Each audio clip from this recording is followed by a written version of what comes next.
एक ओढ सतत मनी व्याकुळ होतो देह, एक ओढ सतत मनी व्याकुळ होतो देह, आतुर असतो फक्त वारीच्या आगमनासाठी. जसा आला होता वैकुंठीचा राया तुकोबाच्या भेटीसाठी.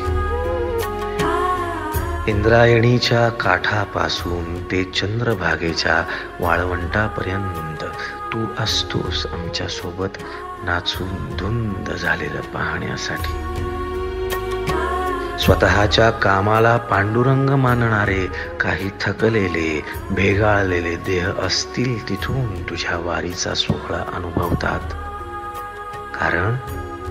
कारण तुझे काही मधुकरी ते काम आमच्यासाठी करतात, तुझे दूत म्हणून. त्यांचा अट्टहास पूर्ण झाला. दिंडी माझ्या गाभारी, माझी पंढरी.